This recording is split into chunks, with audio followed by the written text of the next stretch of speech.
Is QuickBooks slowing your business down? Do you have challenges managing inventory, project profitability, or just getting paid fast enough? Get your business to a better place and graduate to NetSuite today.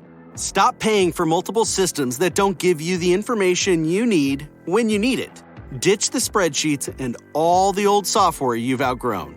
Now is the time to upgrade to NetSuite by Oracle, the world's #1 cloud business system. NetSuite gives you visibility and control over your financials, HR, inventory, e-commerce, and more. Everything you need, all in one place, instantaneously. Whether you're doing $1 million or hundreds of millions in revenue, save time and money with NetSuite. Join the over 24,000 companies using NetSuite right now.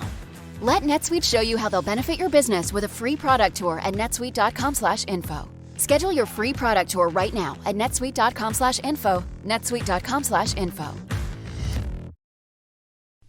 The following is a Hoop Ball presentation.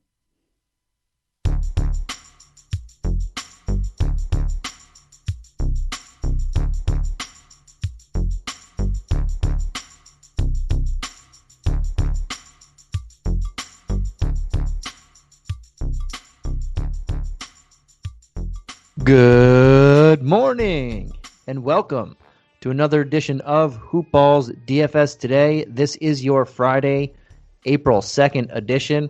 I am your host for this one, Santino and I am joined by my good buddy, Will Harris. How you doing tonight, Will? What's going on, Santino? We're back again. I'm ready to dive into this, complete lineup with 10 games. Let's get it. Yeah, big 10-game slate, and you have a double dose of myself and Will for this week. We don't usually get that, but you guys are in for I would say a treat, but I don't know. It might not be. It might not be a treat. I mean, they're lucky we're not charging them for this. So. Exactly. We'd probably have to charge people or they have to charge us to throw their content out. You said it. We have a 10-game slate, a big one, coming off that 7-game. While we're recording this, we're late in the night, so we're almost done with the 7-game. We're just about starting that late game. Everything else is almost done already.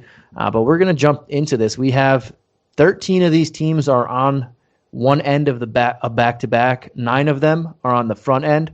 4 of them are on the back end. With that said, we have a lot of injury reports.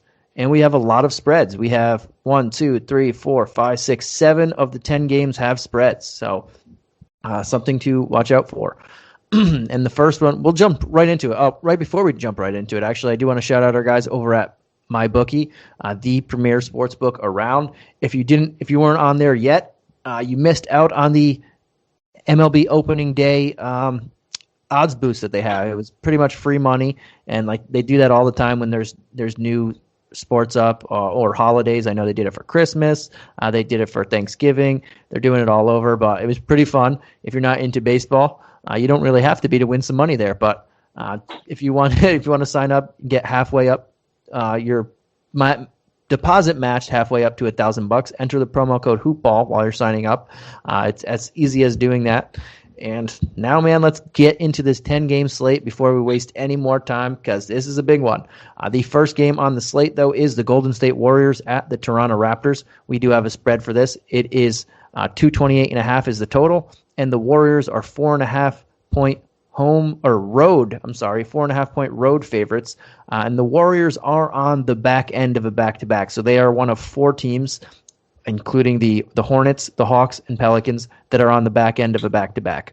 The injury report for the Warriors, we currently don't have anybody on there. They are currently right at the end of the fourth quarter here in a tight one against the Heat. But we don't have an injury report for them as of yet, but we do have one for the Raptors. Kyle Lowry is out. He's going to miss another 7 days or so. Paul Watson, Patrick McCaw, Rodney Hood, Jalen Harris, all out with him. Let's start with the Warriors side, man. And how you feeling about this one? You know, they're going to the Raptors, who have just been bad lately. But can you play Steph? Can you play out the other guys at their price tags?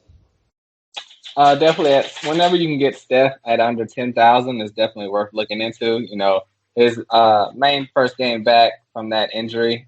He had almost 52 DraftKings points. So I mean, obviously he's back to form and he's trustworthy. And under 10,000, like I said, that's always a great price. And only really 3 other players I'm looking at on the Warriors, and they're not certainties. Is Andrew Wiggins at 7,500. He's been playing pretty well lately. He'll score 20 points in the 20s. His last 3 games in real life points was in the 20s. So he's getting 30s and 40s in DraftKings points. So that's always usable. Draymond, always up and down. But at 6,700, it's just whether you're willing to take that risk. He's going to have a great game or just complete no-show. And then Kelly Oubre, I like at 6,500. He's been playing pretty well of late since he's been back from his injury. But other than that, I wouldn't look too deep into the Warriors. How about you?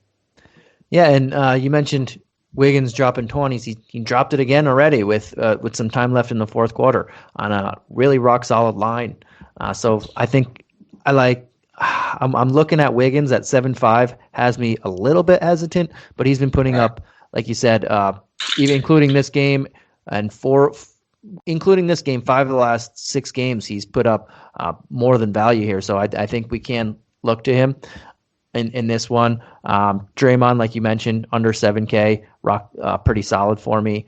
I think Wiseman at 5.4 in this particular matchup makes some sense too, since they are very hesitant to play Boucher, even with Lowry out the last one and other people out. They're very hesitant to just throw him in the starting lineup. So Wiseman will have a size advantage or a skill set advantage against Baines if they start him. And then, I think Curry is one of the guys. He's never a bad option, and this is a good spot for him. Assuming he plays, I mean, that's something that we're going to have to keep an eye out for. I know he came back and he's been playing, but on the back end of a back-to-back, maybe they just take it easy with him and that tailbone. You never know how it operates on 2 nights in a row. But yeah, I'm with you for the most part there. But how about on the Raptors, man? With no Lowry, we know Van Vliet shifts up, and then we saw Gary Trent Jr., who probably going to play a little bit more minutes now that Rodney Hood's out. What are you looking at over here with their price tags? Well, Fred VanVleet, he's normally around this price tag of, high 7,000s, low 8,000s. He's at 8,200 for this matchup. And, his last game, he had 52 DraftKings points. And with Lowry out, he just fully has the keys to the car, I guess you could call it. But he's been playing very well. That's the best you got? That's the best I have. But I love Fred VanVleet. I think that's a good price for him. And then you obviously can look at Siakam at 7,800. That's debatable, though. His talent is worth 7,800, but his production has been pretty low of late. His last 3 games have not been what you're looking for, but the 3 before that were great. So it just depends. He's playing against a Warriors team with a pretty good defense, so that could be tough. And then obviously you have OG Anunoby at 6,800. He's been playing, better than Siakam the last probably 6 or 7 games. So he is at 6,800. So if you're debating on using one of them, I would go with OG because they're going to get similar production. If not, OG's production will be even better, and he's $1,000 cheaper. And then, obviously we all want to see Boucher, Bobby Boucher, as Santino calls him, ball out of control. But, Nick Nurse just hates him a little bit. So those are the 4 I'm looking at, but I doubt I would play Boucher. So it looks like you're thinking about playing Gary Trent. What do you think? I'm not 100% sure. I like Van Vliet, and that last game he did go off, but it also came with 9 stocks. As good of a stocks guy as he is, because he's averaging nearly a block and nearly 2 steals a game, getting 9 again is kind of hard to give somebody. That's 5 steals, 4 blocks for a guard. Very tough. So I do like him more short than too. Yeah, yeah. But for some reason he's blocking nearly a shot, a block a game, which is awesome for him. One of the best blocking guards in the league. I do like him more than Siakam in this matchup, so I will pay that $400 extra. I just don't know how much exposure I'll have to him, just because he is now over 8K, and we have so many options out there that we can choose from. I do like two of the guys you mentioned in OG at 6'8". A little pricey still, but he has been putting up value lately. I mean, maybe not the highest of upside outside of that OKC game, and this is not going to be OKC, the Warriors, but I mean, he's averaging over 32 points in the last 4 games. Like, that's this low bar is almost 33 fantasy points. So he's hitting value and exceeding it a little bit, even if it's not the greatest of upside. So I do like him in this one, and it's a pretty good matchup for him. Gary Trent Jr. and Chris Boucher would be the other guys I'm looking at. More so Boucher just because of the upside. 5,200 is getting very low. At some point, they're gonna probably want to play him, I would assume. But I mean, this guy's always in the doghouse, so he's not safe for cash at all for me. He would be a GPP guy, just seeing that low ownership and maybe the potential for him to get 30 minutes. And if that happens, good value. I mean, at only 5,200, he's going to bring back value if he can find 32 minutes. It's just a matter of can he find it. So take your chances in some GPPs. Yep, sounds good. Right, man. Now let's jump on over to this next one, the Rockets at the Celtics. We do not have a spread for this one. This is one of the 3 games that we don't have a spread for, and neither of these teams are on a back-to-back, so we're just watching out for the injury news that is the Rockets. They're a walking injury report, pretty much. But what we do know right now is, as of this podcast, on the Celtics side, Tristan Thompson and semi-pro are out. And for the Rockets, Exum, Eric Gordon, Nwaba all out. John Wall is questionable. And that's kind of big news, but we'll figure out who does what. And the Rockets always surprise us with people that get inactive or questionable later in the day tomorrow. So we'll see exactly what happens. We will start with the Rockets, who are the away team. And I'll throw this one over to you, man. Who are you looking at here? And what is your thought process on this game? Yeah, you're obviously looking at the Rockets. You know, they have a completely different team than they started with in the beginning of the season, pretty much. But the names that stand out are Christian Wood and Kevin Porter Jr. For Christian Wood, seeing him at 8,400, you firsthand think that's a really good price. You know, I got to put him in my lineup. And you can, but he is playing against, you know, the Time Lord, Robert Williams. So that's going to be a tough matchup, I believe. And lately, the last 4 games, Christian Wood has not been the Christian Wood he was earlier in the year. You want to see better production from him. And so with the 10-game lineup, you don't have to force him in your lineup at 8,400. But you got Kevin Porter Jr. I think that's a reasonable price at 6,500. He has been in a slump lately also, but someone's got to score for this team. So I think he has the upside. If you want to look for someone that could get you 40 or 50 at a price in the 6,000s, he's your guy. It's not a guarantee. It's a risk. And like it is, you know, it's against Boston. So they're going to have a tough defense. And then the other guy I'm looking at is Jason Tate. You said that very reluctantly. Yeah, I mean, you know, he burned me before. So, but, you know, the Rockets don't have too many options now that they've traded Victor Oladipo. Well, let him go. Yeah, they did. They basically let him go. But 5,900 for Jason Tate. He has the potential to put up all-around type of stats. So he's the guy you can look at. But other than that, I don't really trust anyone on the Rockets right now. Because if Wood was out, you can look at Olynyk, but I doubt you can look at Olynyk with Wood playing, even though it would be a revenge game. What do you think? I think you can't judge the Rockets till 2030. I don't know what this. You're right. That's what they're saying. Don't judge them until the next decade, man. But yeah, I'm looking similar to what you're saying. I would like Wood, but 84. I think we have other options that we'll find in this slate that I'm probably not going to go there. Same with Wall. Wall has real good upside, and he's been playing great when he plays, but he's also been playing. His minutes have been fluctuating. His shot has not been falling at all. So I'm kind of I would only go to him in GPPs, and I'm probably not going to have much exposure. Even when his shot's not falling, he's putting up numbers, which is scary if his shot does fall. So he just makes my GPP type plays, but kind of scared just because he's always on the injury report. And that, with that said, Kevin Porter Jr., I like him if John Wall misses. If John Wall plays, That means Wall's going to have the ball in his hands more and run the offense and take a lot of Porter's assist numbers and facilitating duties. While Porter still will have some, just I'd rather go in another direction at that price. And I'm with you on most of it, but I do like some Kelly O at 5.4. I don't mind that price tag. Going against his old team, his old team now, I guess we can call it. Yeah. And he's still playing pretty good minutes. As long as this game stays close, he'll probably play 25, 30 minutes.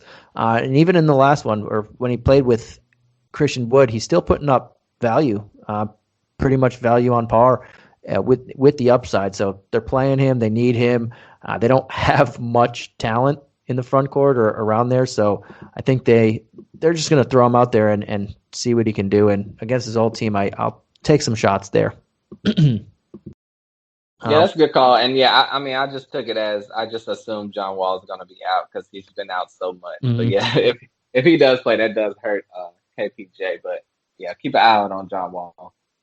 Yeah, he probably does play, but it's just you never know with him. Honestly, it's rough. He's one of those guys that we'll get. We've been seeing him all year.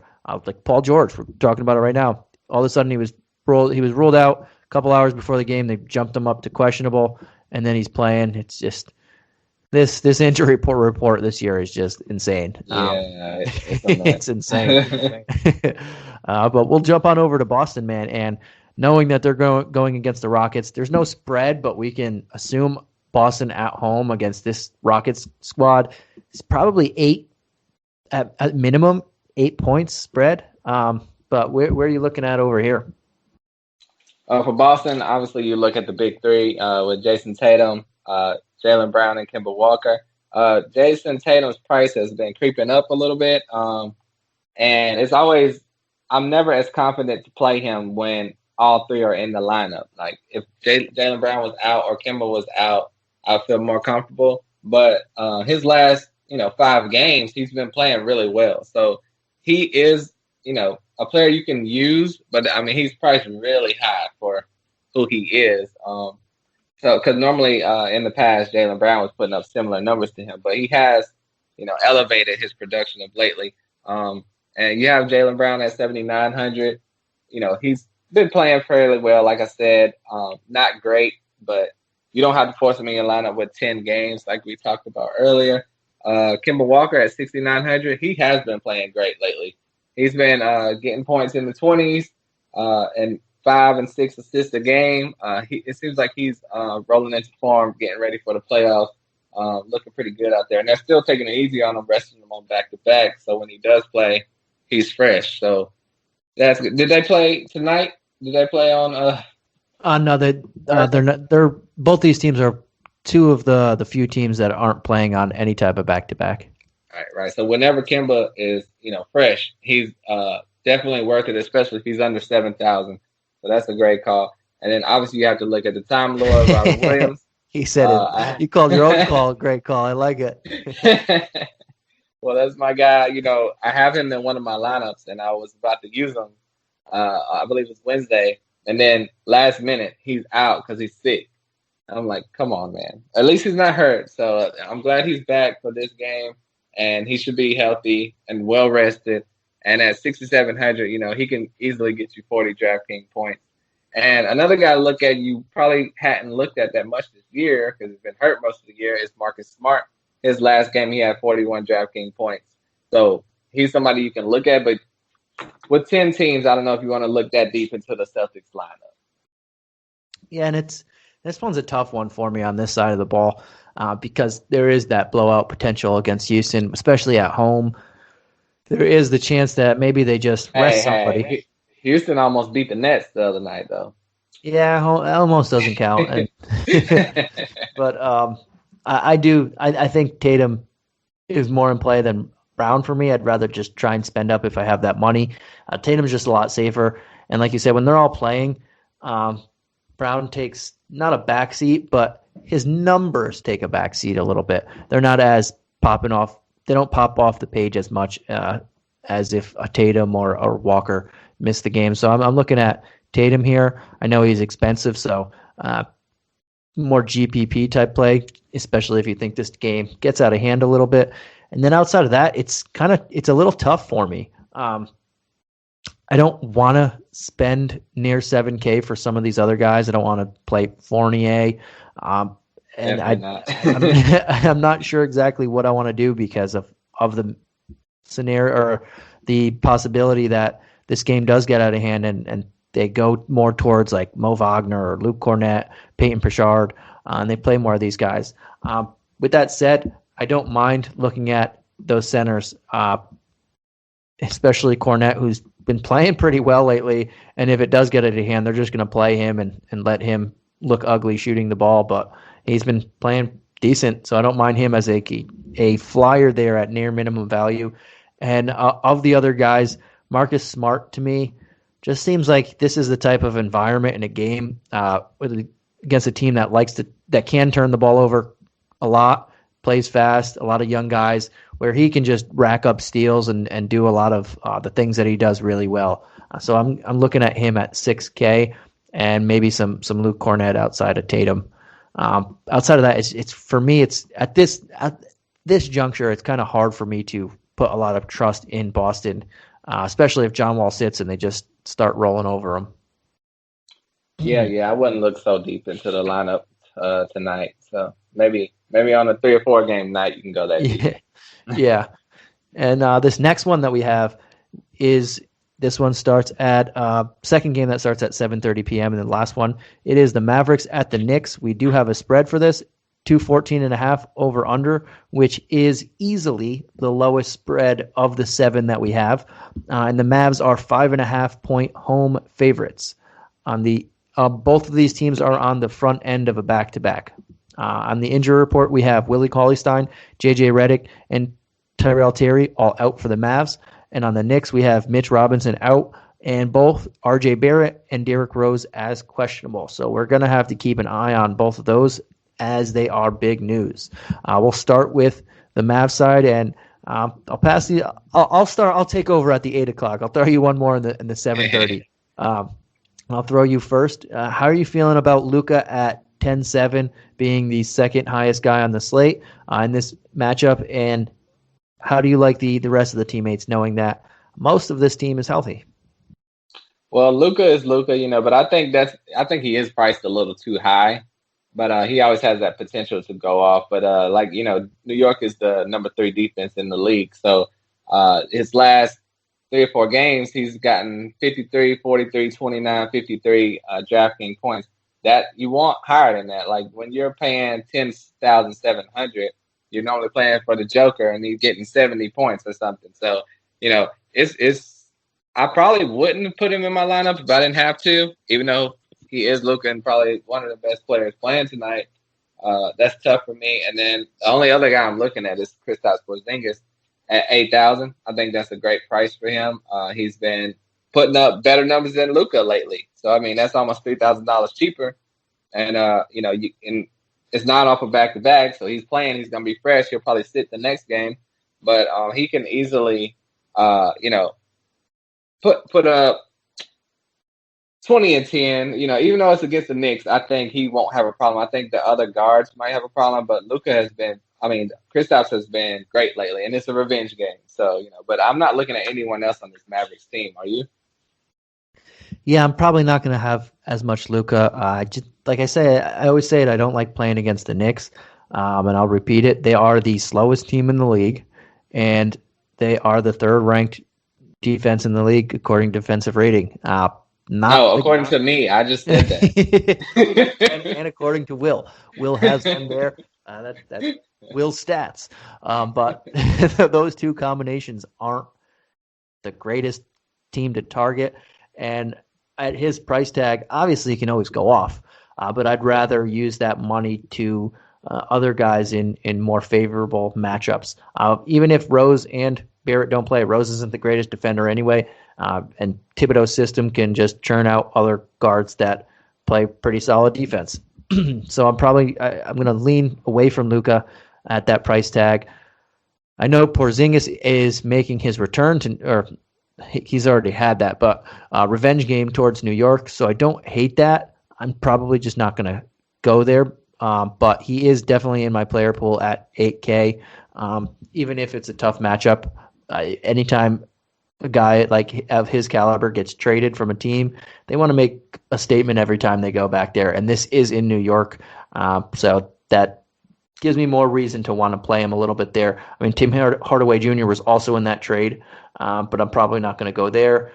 I don't mind Kleba or Finney Smith. Kleba's ability to stretch the floor is good when he's going against a guy like Nerlens Noel, who's more of a rim protector. So I don't mind either of those guys either out there. But I'm probably just not going to have much exposure to this side of the ball anyway.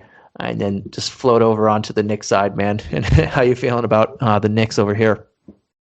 Right. Obviously we have Julius Randle at 9,600, and he's been playing pretty great lately. But once again, his numbers are similar to Porzingis, so he's 1,600 cheaper. So if that's up to you. If you want to put him in, or you can put Porzingis in. But if you have the extra money, you can play Randle. But Porzingis is putting up similar numbers. And then with the news that RJ Barrett is questionable, if he doesn't play, that helps me look at Burks at 5,800 or Reggie Bullock at 4,300. And those are guys that I probably wouldn't consider if RJ Barrett was playing. So keep an eye out on that. And then you have Elfrid Payton at 4,400. He's going to get the minutes. His last game, he got 31 DraftKings points. And so at 4,400, that's, if you can get in that range, that's worth it. But obviously you don't have to force it. But those are pretty much the only four I'm looking at for the Knicks. Unfortunately, Mitchell Robinson broke his hand, and they're splitting minutes at the center position, so you can't really use either of them, in my opinion. Yeah, and this is also a return back to your former team for Nerlens Noel, who this team tried to sign him to a massive contract, and his agent did not take it. Ever since then, he can't find anything more than a few million a year. I know that's a lot, guys, for us normal people. But in the NBA, he can barely find anything, and they're always one-year contracts. So maybe he brings a little extra in this matchup. But I'm pretty much with you, man. I'm probably not going to have much Randle. That's high price tag, and there's other options that I like better on this slate. If RJ Barrett and Derrick Rose don't play, then we can look at the backcourt. Quickly and Payton get boosts if Rose doesn't play. Barrett doesn't play. Burks and Bullock get boosts. But if they do play, I'm probably not going to have much exposure to this side of the ball either, assuming that Rose or Barrett or both play. I'm probably just going to leave most of it alone. If one of them misses, I'll look at their backups. And that's pretty much it. I'm pretty much with you here on this side of the ball. I think we're almost in agreement. Or we are in agreement, and maybe I just don't want to admit it. Right. It's weird. a little weird. But we'll jump on over to this next game. One of two games that start at 8 p.m. Eastern Standard Time. It is Will's Charlotte Hornets, or Bobcats, yeah. I'm sorry, at the Indiana Pacers. We have a 224.5 spread, and the Pacers are favored by 4 points at home. I was going to start first here, but now that it is your team, it's your hometown team, so you know what, I'll throw it over to you. Who are you liking on the Bobcats? We know. Oh, I forgot to throw out the injury report here. You don't quit saying Bobcats. The Bobcats don't have anybody on the injury report. They are on the back end of a back-to-back, but we do know that LaMelo Ball's not going to play in this one. Malik Monk made his return, and that's something we'll have to monitor. And if anybody else winds up being nicked up tomorrow, we'll have to monitor that again also. But on the Pacers side, we have Sabonis and Jeremy Lamb as questionable, and TJ Warren is out for the year. But throw it over to you now that we are on that. Who are you liking on the Bobcats side of the ball? I think I'm beating the Bobcats to death now, aren't I? Wait till we get to the Lakers. They're coming up. Yeah, with LaMelo Ball, you obviously can look at Terry Rozier and Devontae Graham. Both of their production normally ramps up with him out. Rozier's at 8,100. Most of his last games have been amazing. The game on April 1st, he only had 22 DraftKings points, but he should bounce back in this game versus Indianapolis. Indiana. I don't know. I said Indianapolis. And then, Devontae Graham, same thing. Without LaMelo, he's been playing great except for this last game, but I think he'll bounce back as well. You have to look out for Malik Monk because he's priced well at 4,700. But him coming back from that injury, I don't know if he'll play a back-to-back in this. So I don't know if he'll play in this game or not. We'll have to wait and see. And then Gordon Hayward is at 7,900. And so with LaMelo out also, that just gives him more opportunities as well. So it's all kind of guys that are like usable, but none of them you're like screaming and excited to use. So, but we have 4 guys that you could throw in your lineup if you have the price for them. So, what do you think about my team? I miss Melo. Yeah, and I'm with you. Without Melo, it's not as fast. It's not as fun of a team. And I'm looking at a couple guys, and it depends. PJ Washington, if Sabonis doesn't play, it's better for him because he doesn't have the big body of Sabonis who just rips down rebounds. And maybe it's a little less because Sabonis' lateral quickness on the perimeter, where PJ Washington likes to be a lot on offense, isn't the greatest. But I probably would lean more towards him if Sabonis doesn't play, after all said and done. I think Hayward coming back to Indiana is something that I want to believe in, but at nearly 8K, I'm not sure if I just want to go there. It's just this game is a little weird for me. I do like Graham under 7K. I know he didn't have a great one tonight. Also, just 13 and 5 in 21 minutes. But they got blown out by the Nets just early. It was 32-11 after the first quarter. I'm just throwing this game that just happened in the trash because, you can't really take much from it. And I wouldn't mind Malik Monk either, but like you said, he just came back from an injury. I don't know if he's going to be playing both ends of the back-to-back. Maybe they take it easy with him, so it's definitely something we got to keep our eye out for. Terry Rozier, I like him. I just never want to pay that much unless the matchup is awesome. So I'm probably not going to have much here. I do like Graham, a little bit of PJ Washington, and Monk if he plays. But I'm going to keep my eye out on the injury report on both sides because it kind of changes things a little bit for me.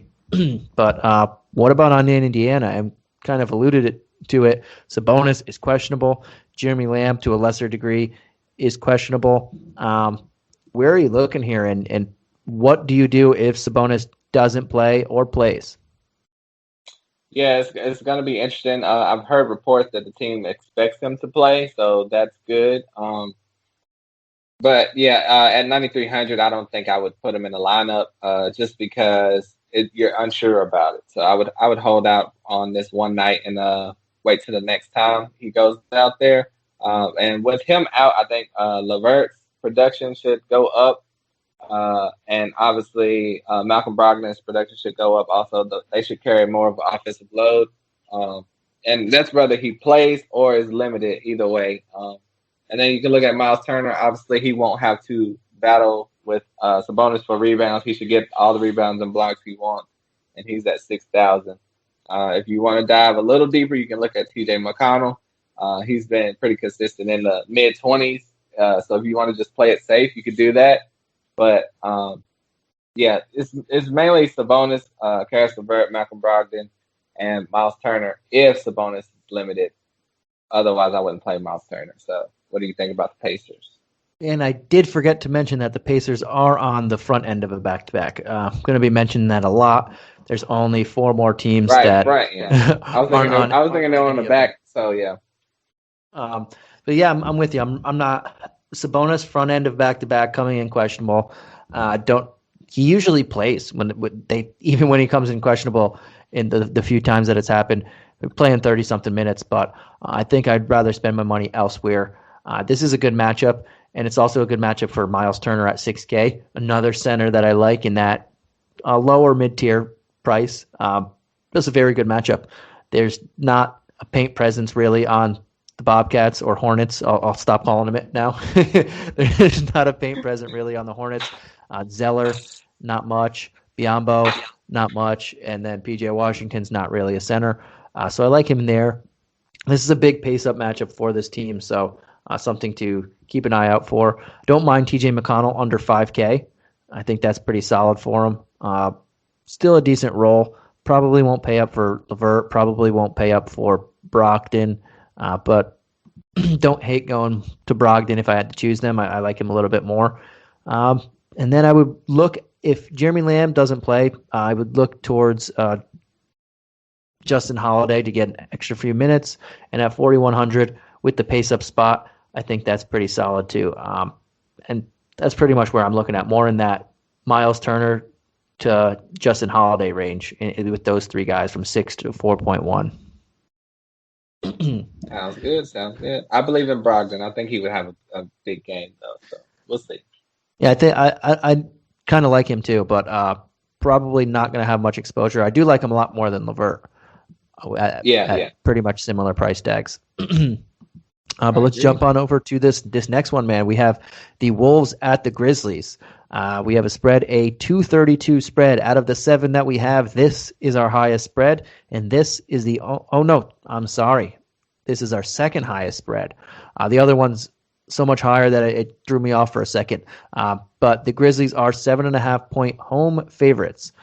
We have the Wolves are on the front end of a back-to-back. Grizzlies are one of the few that are not on either side of a back-to-back. On the injury report, we have Grayson Allen as questionable. He left a couple games ago with hip soreness. We have Justice Winslow as out. He has thigh soreness, and Jaren Jackson Jr. is pretty much never going to play. They finally revealed it to us, but no. Josh Okogie is questionable, health and safety protocols, and D'Angelo Russell is out again for the Wolves. I'll jump into this one. Last game at 8 p.m. We have the Wolves here, and you have Towns. Now he's fine. He's back over that 10K mark at 10.1, and I don't hate him. I think that I'd rather go to him over Luka for $600 cheaper. But with that said, if you're keeping tabs.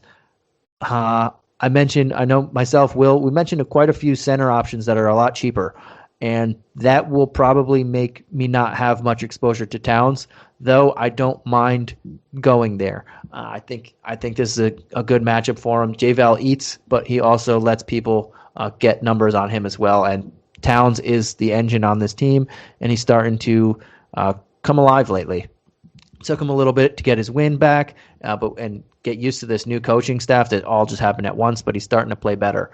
Outside of him, everybody's kind of priced appropriately. This is a high-paced game. We're seeing Malik Beasley come back after 12-game layoff. He's starting to get his legs under him. I still don't want to pay that yet. Ant Edwards is over 7K. You mentioned Brogdon. I think they're pretty close. I don't know if I really want to go there right now, but he's putting up value, so I don't hate people that are going there. I probably won't be too much of it. Ricky Rubio is in a solid matchup, but he's also not the greatest. He's very hit or miss. I want to play a lot of these Wolves. I just don't know if I will have much exposure to them. Jaden McDaniels been playing really well lately. He might be the guy that I get extra exposure to comparatively him, or maybe in Rubio in certain circumstances. But how are you feeling about this squad? Like you said about Karl Anthony Towns, 10,100. I think his production is very safe. You're paying up, but if you have that amount of money left in your lineup, definitely get him in there. He'll be worth it. Like you said, I think he'll definitely be worth it over Luka. And then the Ant-Man, Anthony Edwards at 7,100. Who's the Wasp if he's the Ant-Man? Right, they still need to find the Wasp and a couple more guys on the Timberwolves, but we'll see. He's the price of the same amount as Karis LeVert, exactly 7,100, and his production has been 10 times better than Karis LeVert lately. That's unfair to Karis LeVert, though. He's just coming back. But for DFS-wise, Anthony Edwards not looking too bad on that front. And, yeah, like you just named at the end, Jaden McDaniels, I think he's well worth it. He's my play of the night for that price range at 4,900. Ding, ding, ding, ding, ding, ding. Yeah, that's a little spoiler alert for the end of the show. But, his last 4 games, he's pretty much been getting last 5 games over basically 30 minutes and up. And before that, it seemed like the team was trying to decide whether it's McDaniels or Vanderbilt, and they have clearly made that decision that McDaniels is going to be the 4, and I don't think he's priced, to that max that he should be yet. Like in 2 weeks, he'll probably be at 7,000. So while you can get him at 4,900, I think he's worth the play against Memphis. All right, man, I like it. And then we'll jump on over to the Grizzlies side of the ball. And they are also in a very good spot. I mean, 232 means that Vegas expects this game to go and score. And you're looking at the Wolves, and you can score on the Wolves. And I'm looking at J-Val, Ja. These guys are in good matchups. I'll lean towards Ja and go with the upside. I'm looking at the guy like Rubio, Beasley, Noel, McLaughlin. I don't think any one of them can really pose a threat. I do think J-Val has been playing awesome, but there is the potential for Towns to get him into foul trouble. I don't really foresee that, but that little bit of hesitation makes me go Ja, and I think they're both in good spots, but I'll go with Ja, especially since I mentioned so many centers that I like that are cheaper also, so that's where I'll lean towards there. But depending on if Grayson Allen plays, we do have some people that we can look at on the wings. We don't have Justice Winslow in this one taking minutes, so it's going to go to Bain. It's going to go to Melton.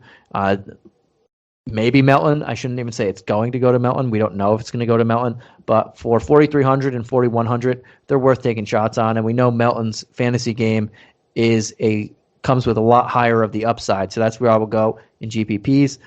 Bain makes sense if you just want to be safe and know he's going to play 30-something minutes. But both of them should bring back value to, I believe, in this one at their relatively low price tags at 4.3 and 4.1. And those are the guys I really like. I think you can possibly, every time I say it, look at Dylan Brooks because he just likes to shoot. Him and Kyle Anderson and Brandon Clark. I mean, all these guys are so. I think there's a lot of value in that range right there. But I think Brooks comes with the most shot attempts because that's just what he does. And if Grayson Allen again doesn't play, he stays on the floor a little bit longer. And that's probably the other guy that I'd be looking at on this squad. And if they come back with injuries because they are or people just miss games because that's what they do sometimes on the Grizzlies, then it'll change things up and I can go from there. Yeah, I agree. You pretty much covered it pretty well. I was debating about Dylan Brooks. He will have the opportunity. You just never feel great about putting him in your lineup, but Right. at 5,500, he should produce. Kyle Anderson is a risk, in my opinion. His last game, he had 40 DraftKings points, but a lot of the games before that, he's kind of been in a slump. So would you bank on he could repeat that performance or not? I don't know.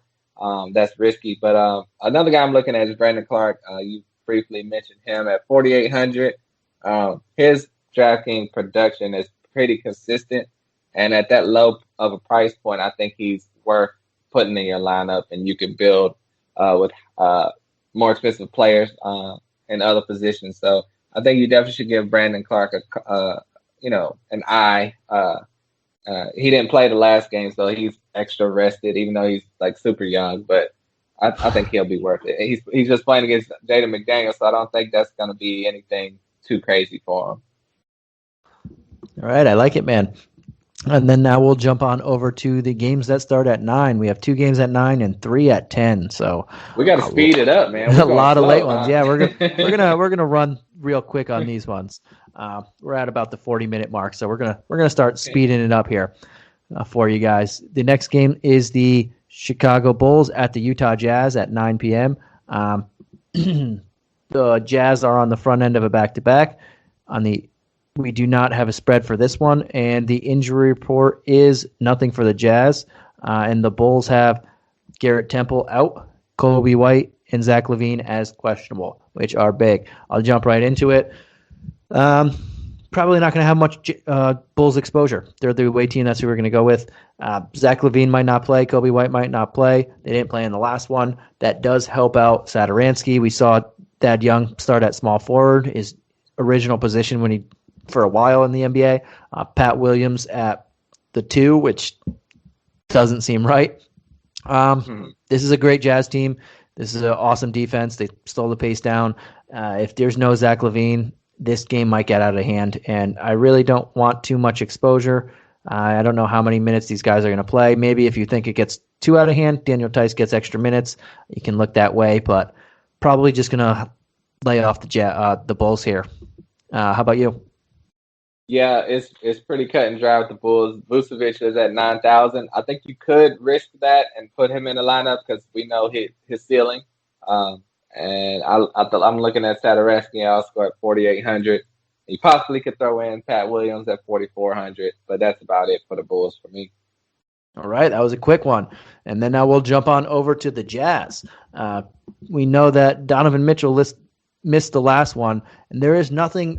The Jazz don't have an injury report as of right now. They didn't submit one, so that's something that's interesting. We'll see if Mitch plays in this one. He missed the last one after the weird incident with hitting the birds, and the engine got failed. So maybe he takes another game off. That changes things. Obviously, if he doesn't play, Mike Conley gets a boost, Jordan Clarkson gets a boost, Ingles gets a boost, everyone else, Bogdo gets a boost. That's big news that we probably won't have earlier in the day because this is a late one. But I think this game can get out of hand very quickly, so I don't think that they're going to overextend some of these guys. This is probably just a game in general that I'm going to not have much exposure to, more GPP type guys. If you want to take a GPP flyer, maybe Mike Conley, maybe Bogdanovich, but I think I'm going to leave this one alone. This game. So they said Mitchell was out because of that. Was that the reason? He missed because of a personal issue, and I guess what I saw today was that he decided he just didn't want to play at the moment because of that. He said he's going to take the day off or something.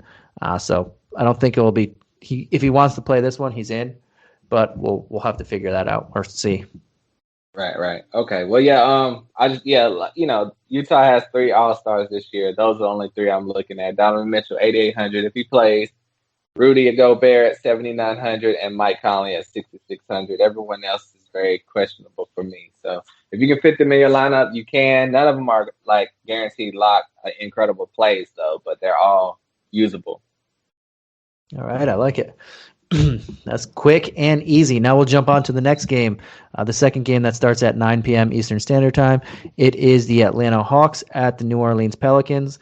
Both the Hawks and Pelicans are the last 2 teams on the back end of a back-to-back, so we will have to keep an eye out for the injury report, which is none as of right now. I can tell you that Zion, Ingram, Lonzo did not play on Thursday, and John Collins, DeAndre Hunter, Cam Reddish, Chris Dunn did not play on Thursday. You can definitely count out John Collins. You can count out Cam Reddish, probably Chris Dunn. Hunter, I believe they said, is going to miss another 2. So you can count those guys out. The guys on New Orleans is something that we'll have to keep an eye out for. There is no spread for this one, and we will get right into it. For me on the Hawks side, Capella makes a lot of sense at 8-1. Mentioned a lot of centers. I mentioned even J-Val. I'd rather have Capella over J-Val. With no Collins and against this New Orleans team, it just makes sense. It depends.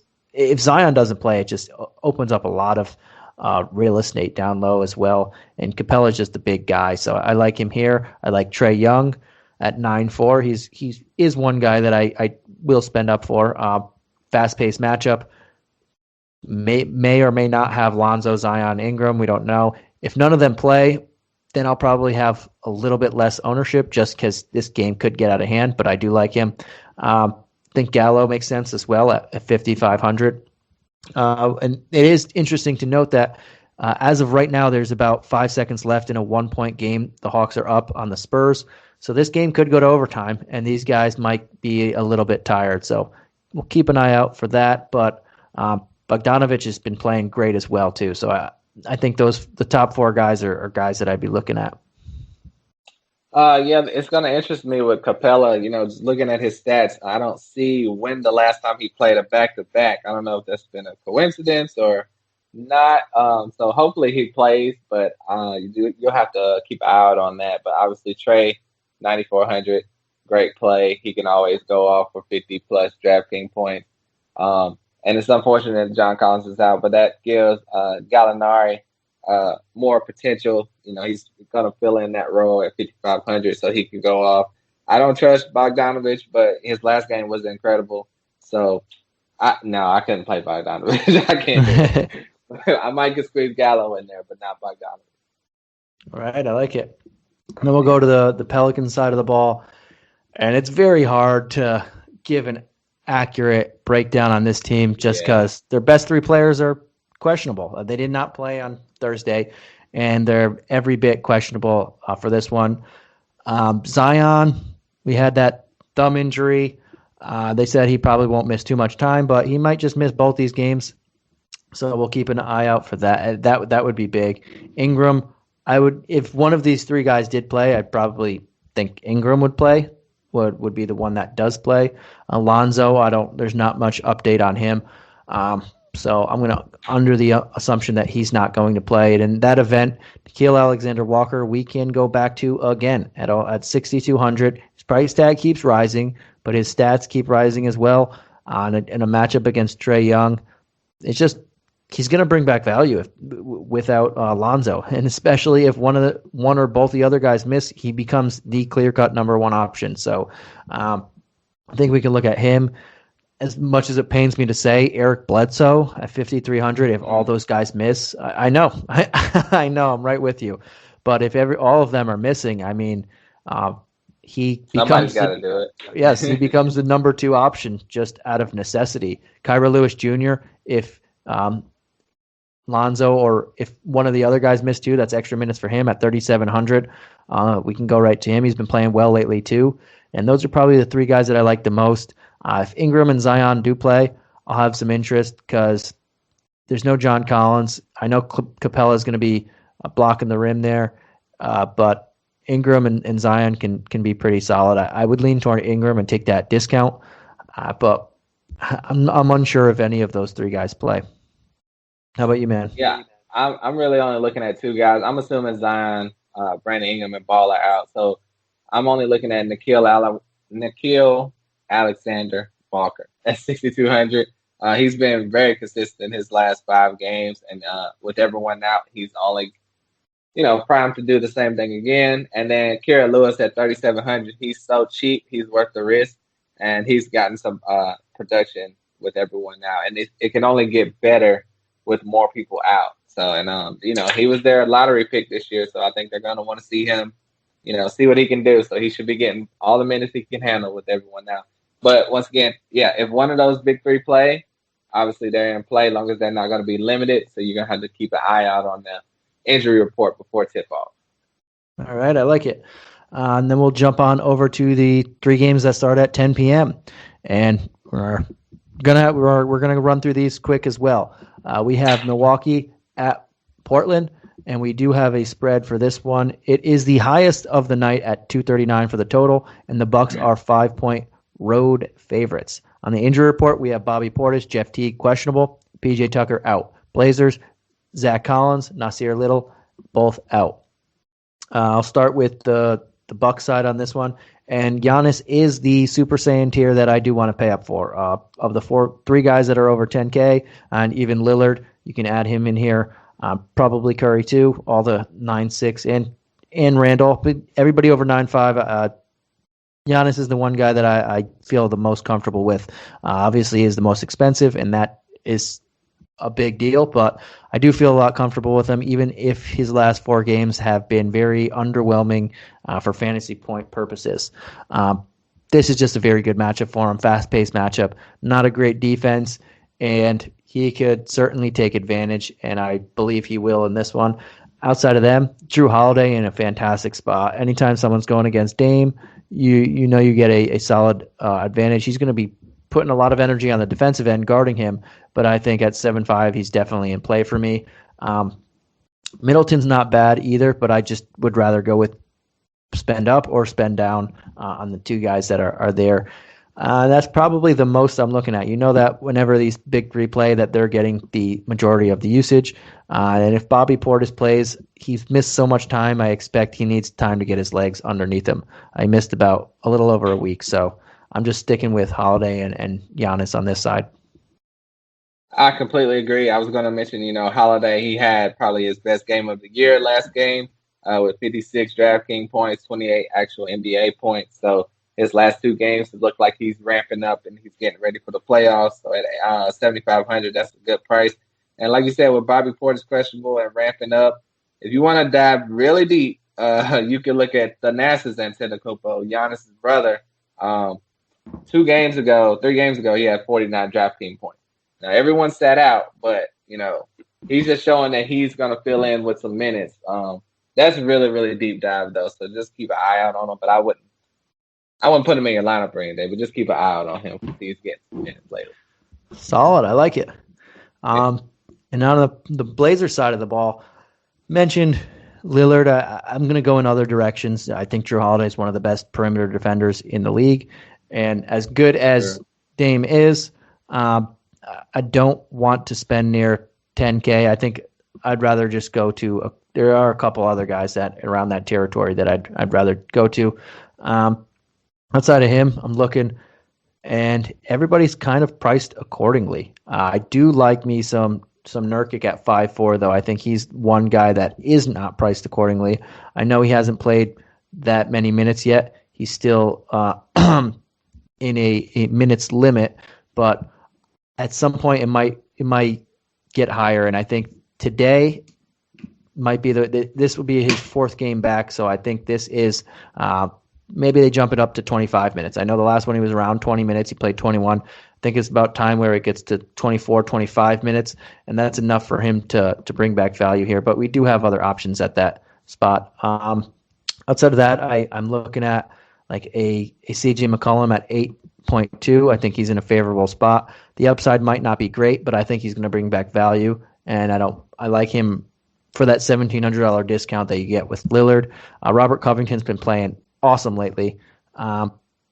But he's going to be spending a lot of time on Giannis, so I don't know if I want to go there. I'd probably rather just go to Norm Powell because you can beat the Bucks on the 3-point line, and I think he's going to find himself getting a lot more threes than he's been taking the last couple games. And that's pretty much where I'm looking at on the Blazers side of the ball. But I do want exposure on the Blazers because I will have exposure on the Bucks. How about you, man?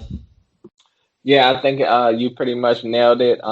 And if you do want to play Damian Lillard, but you don't feel comfortable paying that much for him, if you look at CJ McCollum at 8,200, he's been putting up pretty much identical stats, if not a little better than Dame, since he's came back and been ramping up from his injury. So that's 1,700 price savings right there for pretty much the same player, like you mentioned.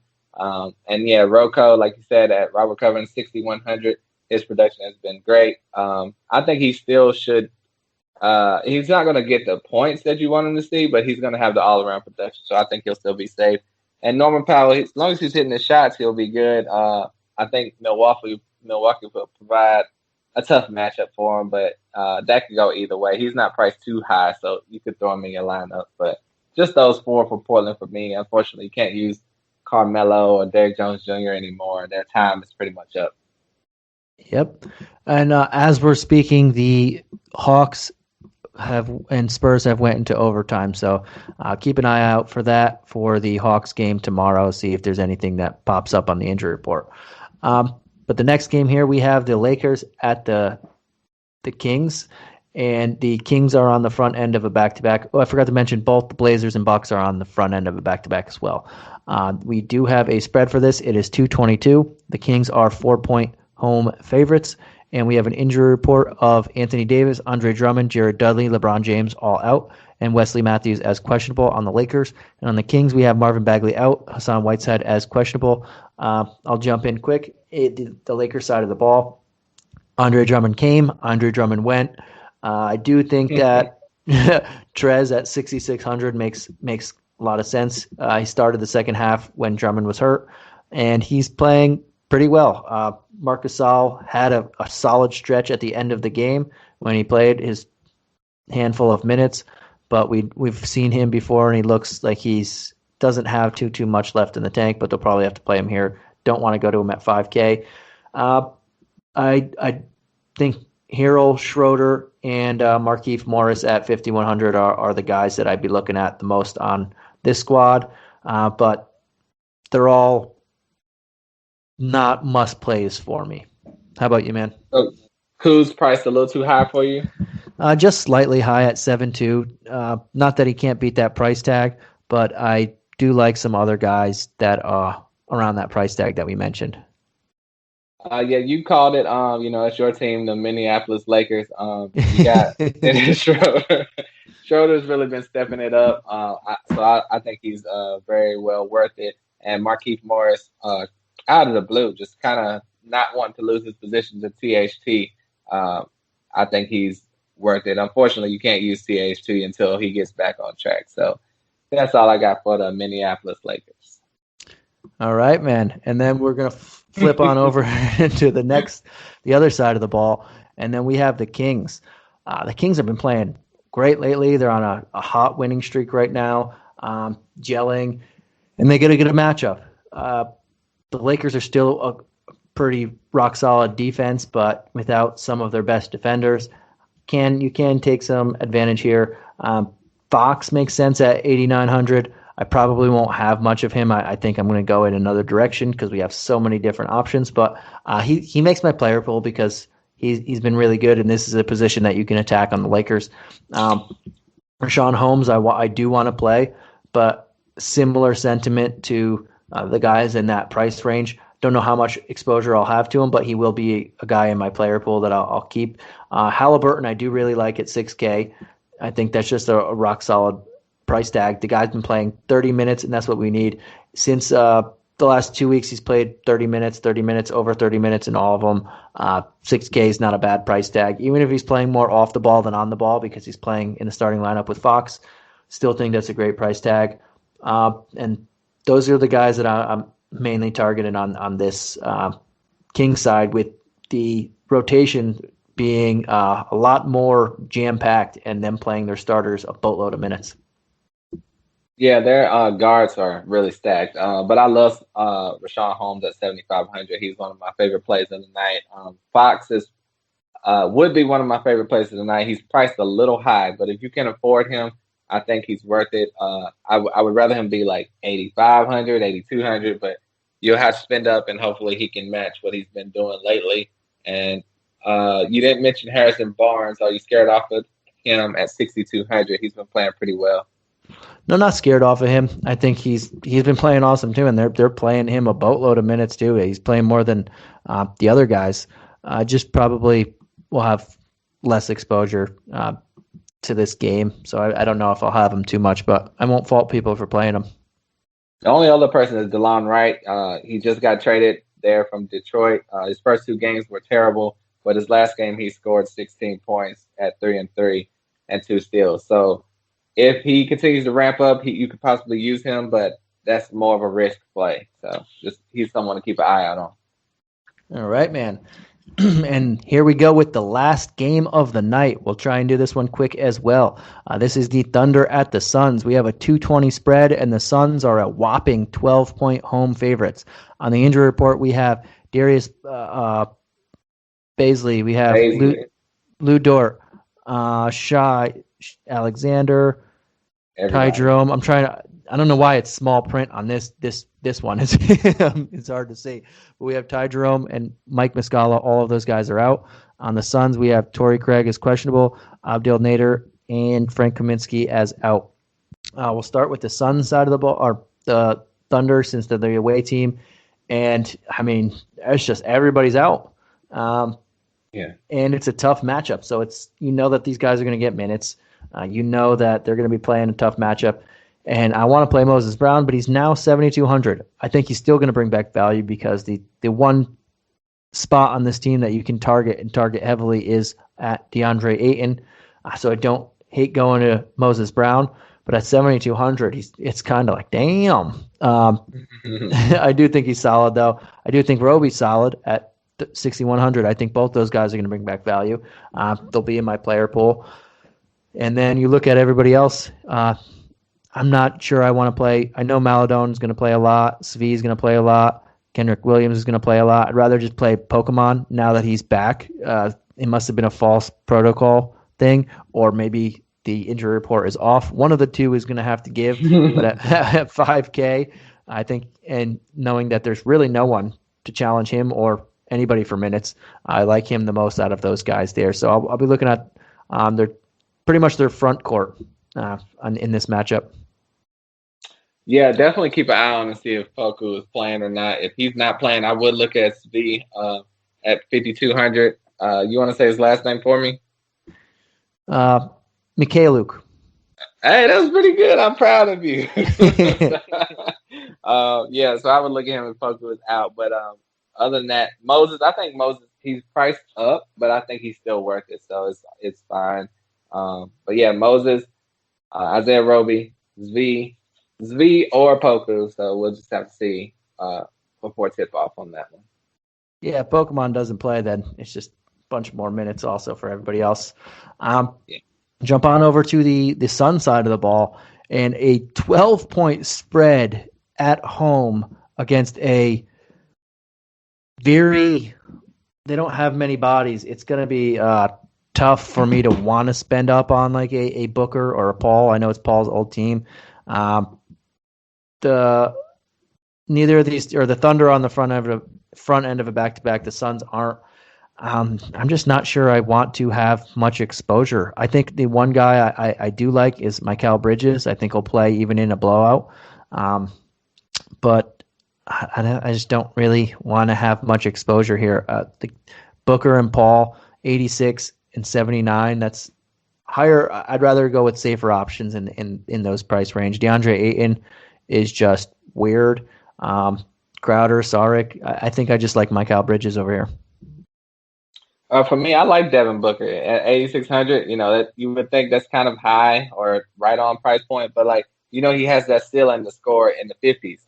His last game, 58 DraftKings points, and then 29. But the game before that, 51, then 27. But the game before that, 50. So with that 50-point potential, I think that's great to be in the 8,000s as opposed to 9 and 10,000. So I'm always cool with playing Devin Booker if he has that potential. It's just whether he's gonna, get the minutes, and I think he will because OKC, even though everyone's out, they still are coached well and competitive. They're gonna be trying, so I don't think Booker's gonna sit out the whole fourth quarter or anything. So yeah, other than that, Booker, CP3, DeAndre Ayton. Ayton is he just disappoints us all, and hopefully he'll step it up, but it's just not looking good. It's like he needs to rinse and repeat, and he'll be back next year maybe. I like it. And we'll do these tiers really quick and then throw out a message before we get out of here. And I'll just ask you really point blank quickly. 8,500 and up, who do you like in that, or 8K and up, who do you like in that high tier? Oh, you keep changing it on me. 85, 8. Anybody in the high tier, just which guy do you like the most there and why? And why? Quickly, why? And why? Well, we just talked about Devin Booker at 8,600. I think he has that 50-point potential. So I'll go with him. All right, I like it. And I'm going to go with Trae Young, assuming this game might now be in double overtime, but he's only played 30 minutes right now. So I don't think he'll be tired. And against the Pelicans, especially the backups of the Pelicans, I think that looks really good for him. So I'll be spending up for him at 9.4. I think that's solid. How about in the mid-K range, we'll say 75 and below? Well, if you include Jaden McDaniels, if he's not too low at 4,900, I like him. His production's been ramping up, his minutes. I like Richaun Holmes, 7,500. And just one name. Okay, all right, sorry. Which one? My last one was Moses Brown, but I did 3, so you go ahead. Get yours in there. All right, and I'm going to stick in that same game, and I think Nickeil Alexander-Walker makes a lot of sense, assuming that Lonzo Ball and is the 3 big guys are out. If 2 of the 3 guys do play, I'll probably go to Miles Turner against the Hornets at 6K. And now let's go to value. Since we do have a 10-game slate, we'll say about 4,500 and below. I only have one person that low, and it's kind of sketchy, but Kira Lewis, if Lonzo Ball is out, he's going to get some production and some minutes. So it's not going to be great, but that's all I got for the lower tier. Who do you have? Yeah, and I honestly think there's a lot of options at each tier on this, and it's going to be a little tricky. But for me, I think Melton, if Grayson Allen doesn't play again, he should play more minutes in this one than he did in the last one, or at least bring back better production than he did in the last one. And that's Melton is good, but that coach, man, I don't understand him. And minutes, very weird. But this is a good matchup for him, and at 4,300, he won't kill you if he doesn't play great. But I'm hoping that Grayson Allen doesn't play to go there, and then we'll figure it out there. I think we do have a lot of different options to go to, though. Same thing for what you call it? What's the young guy for the Knicks that could be out? RJ. RJ Barrett, Derrick Rose. Yeah, if he's out, Bullock is 4,300, so that's decent place here. I like it. And before we go, is there anything you want to say to the fans that don't like you? Just want to say I'm a really good person. I like basketball. No, thank you for listening, and good luck with your lineup. Right, guys, you heard it here. And we do want to give a shout out. Next Friday, we will be doing a DFS contest, I believe, on DraftKings. More details to come on that, so keep an eye out for that. And we are recruiting in the DFS division, so if you have any writing chops or podcasting or any of that stuff, if you're looking to get into this, give myself, Mike, or Dan a message on Twitter or whatnot, and we'll go from there. But thank you guys for listening, and we will catch you again tomorrow. I believe I should be on. Don't even know. Maybe we'll both be on. Who knows? Maybe we'll both be on again. I don't want another Will show, but we might. We'll see. But catch you guys again tomorrow on an 8-game slate tomorrow. Thank you again for listening, and have a great night, and good luck. Peace.